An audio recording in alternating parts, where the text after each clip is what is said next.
Assalamualaikum warahmatullahi wabarakatuh. Perkenalkan nama saya Puspa Wijaya dari Prodi SIK dengan NRP 50501028. Di sini saya akan menjelaskan tentang spektrofotometri fluoresensi. Nah, spektrofotometri fluoresensi sendiri merupakan teknik analisis yang mengukur emisi cahaya fluoresensi dari suatu senyawa setelah tereksitasi oleh cahaya pada panjang gelombang tertentu. Nah, metode ini memanfaatkan fenomena di mana molekul menyerap energi dan kemudian memancarkan kembali sebagian energi tersebut sebagai cahaya pada panjang gelombang yang lebih panjang yang dikenal sebagai pergeseran Stokes.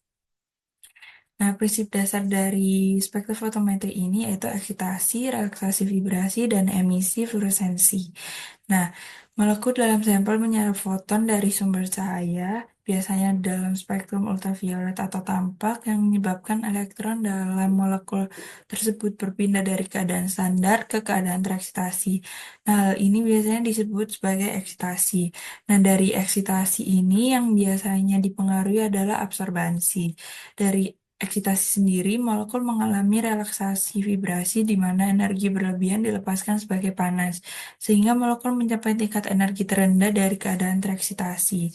Nah, setelah relaksasi vibrasi, molekul kemudian kembali ke keadaan dasar dengan memancarkan foton pada panjang gelombang yang lebih panjang dibandingkan dengan panjang gelombang eksitasi, yaitu dari ground state ke excitasi state.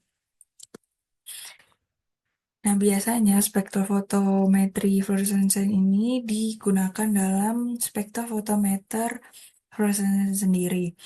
Nah, spektrofotometer fluoresensi sendiri memiliki beberapa bagian dari instrumentasi yang biasanya berupa sumber cahaya, monokromator eksitasi, pemegang sampel, monokromator emisi, detektor, dan perangkat pembaca. Nah, fungsi-fungsi dari bagian instrumentasi tersebut dapat dijelaskan yaitu sumber cahaya yang biasanya lampu xenon atau laser, itu untuk mengeksitasi sampel. Selanjutnya ada monokromator eksitasi yang sebagai pemilih panjang gelombang eksitasi yang sesuai. Selanjutnya ada pemegang sampel atau plug sampel, yaitu untuk menempatkan sampel dengan optimal. Selanjutnya ada monokromator emisi yang menyaring panjang gelombang fluoresensi yang diukur. Dilanjutkan pada detektor. Detektor biasanya berupa PMT yang mengubah cahaya fluoresensi menjadi sinyal listrik. Selanjutnya sinyal listrik akan dibaca pada perangkat pembaca yang menampilkan hasil dalam bentuk angka atau grafik. Nah, jadi dari tempat sampel dilanjutkan ke monokromator emisi untuk menyaring panjang gelombang fluoresensi, dan panjang gelombang fluoresensi itu diubah dari cahaya menjadi sinyal listrik dan akan dirubah di perangkat pembaca dalam output angka atau grafik. Nah, dari operating prosedur tadi dapat digambarkan sebagai berikut. Jadi, lampu eksitasi ke monokromator lalu dilanjutkan dari sampel yang dipancarkan ke monokromator dan monokromator memancarkan ke detektor lalu didapatkan output yang spesifik. Nah, biasanya output yang didapat berupa angka atau grafik. Nah, grafik itu biasanya disebut sebagai fluoresensi spektrum.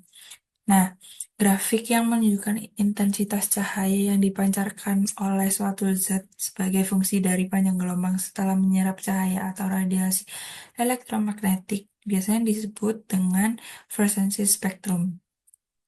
Nah, dalam grafik ini, spektroskopi fluoresensi molekul menyerap foton dan berpindah ke keadaan tereksisitas.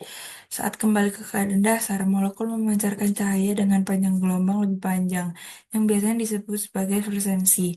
Nah, cahaya ini diukur pada berbagai panjang gelombang untuk menghasilkan spektrum fluoresensi.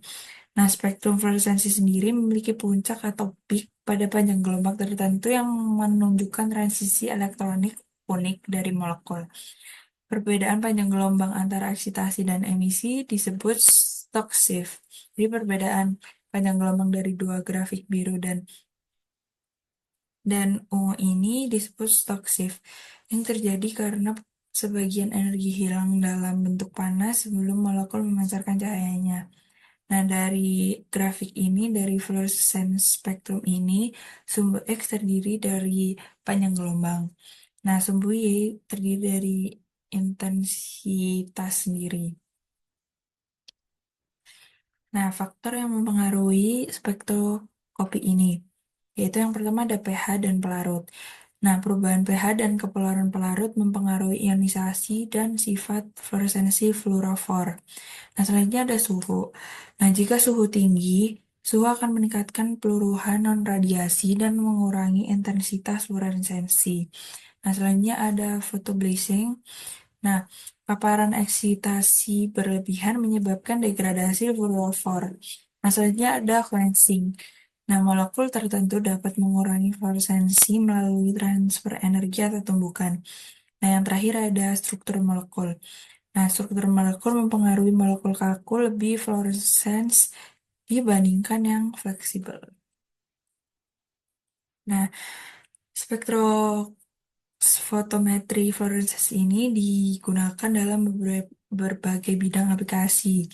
Ya, sebagai contohnya ada bidang biomedis, lingkungan, kimia organik, dan farmasi, dan material dan nanoteknologi. Nah, di biomedis sendiri digunakan dalam diagnosa kanker, lalu dalam bidang lingkungan biasanya digunakan dalam analisis kualitas air.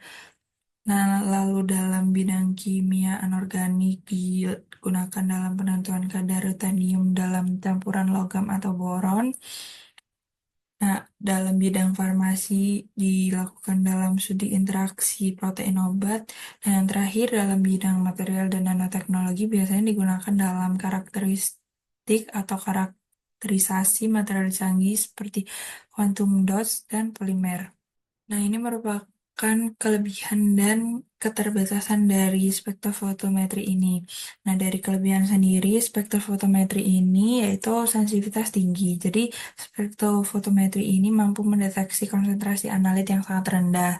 Selanjutnya, selektivitas tinggi. Dapat membedakan molekul berdasarkan karakteristik fluoresensi spesifik mereka. Jadi, memungkinkan analisis dalam campuran yang kompleks. Lalu, kelebihan yang lain yaitu non-destruktif, jadi tidak merusak sampel selama analis sehingga sampel dapat digunakan untuk pengujian lebih lanjut.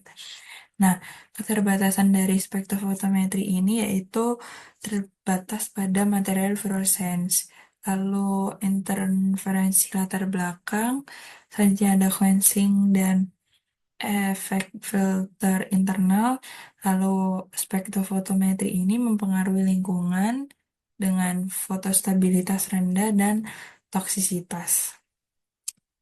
Sekian dari saya, jika ada salah kata mohon dimaafkan, terima kasih.